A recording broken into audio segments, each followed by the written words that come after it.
morning, welcome to CATEX TV. My name is Frank Fortunato. Today is Wednesday, August 24th, 2016. If you want to follow us on Twitter, please go to CATEX TV. There was a powerful 6.2 earthquake in Umbria, Italy earlier today. It struck very near the city of Perugia. At least 38 people have been killed so far.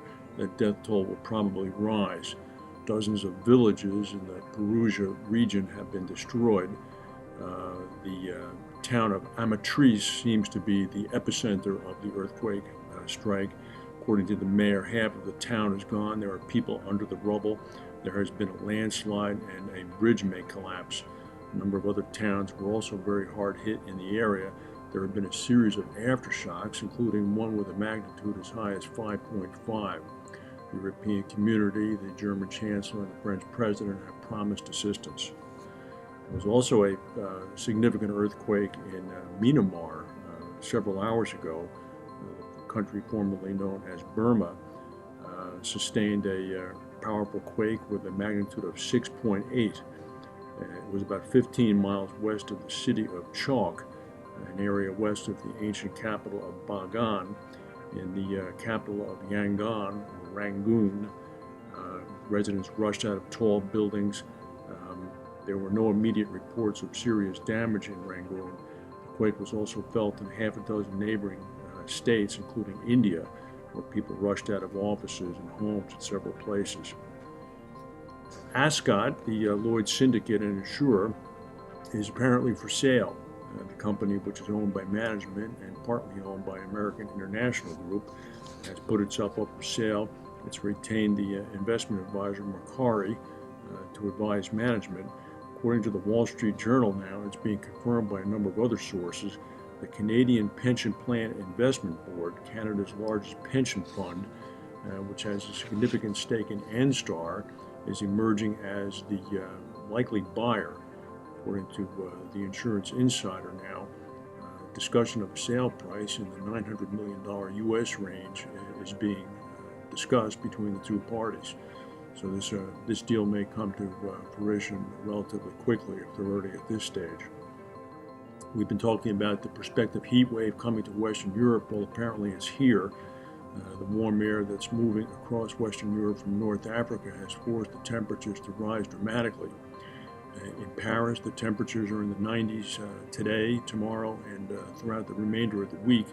These are expected to be the hottest days of the year so far. Belgium, Luxembourg, and the Netherlands are also experiencing the heat wave. In the UK, the temperature in London soared to the low 90s yesterday, and the temperature is expected to climb even a bit today. Most residents in Western Europe do not have air conditioning, which makes the impact of heat waves much more dangerous. In 2003, for example, a heat wave in Western Europe killed at least 35,000 people. Tropical storm Gaston is poised to become the third hurricane of the 2016 Atlantic hurricane season. The storm is centered now about 1,000 miles west of the Cape Verde Islands. It's moving relatively quickly to the west-northwest. It's most likely that the center of Gaston will remain to the east of Bermuda as it approaches that latitude by early next week. It's uncertain as to how close Gaston will come to Bermuda before making its final sharp northeast turn into the North Atlantic. Interests in Bermuda have been advised to monitor Gaston. According to weather forecasters, this time of late August and early September are the most climatologically active time of the Atlantic hurricane season. So also because of that and the fact that there have been very few hurricanes, people are keeping an eye on Gaston. A dozen Turkish tanks and other military vehicles have rolled across the Syrian border.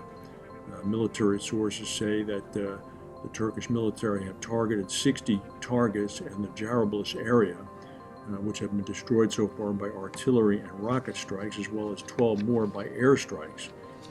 The Turks are being accompanied by Syrian rebels as well, as they move into Syria. The president of Turkey, Recep Erdogan, said the operation is aimed against both ISIS and Kurdish fighters.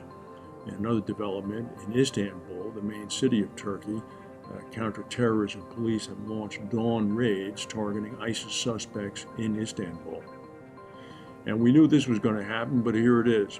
The leadership candidate for Britain's opposition Labour Party, Owen Smith, said earlier today that he would try to get the UK Parliament to block talks on leaving the European Union unless the government promises a second referendum or election.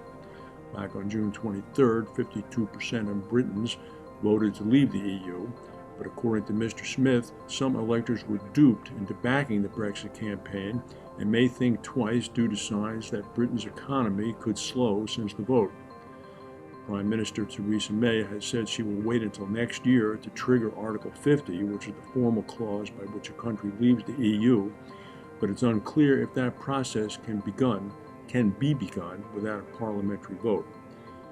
The Conservative government has a slender working majority of only 17 members in the 650-seat chamber. So if there is a way that Labour can act as a blocking point to this could become very interesting very quickly. We'll keep an eye on Italy. If anything big emerges, we'll come back and tell you. Thank you for watching, and we'll see you tomorrow.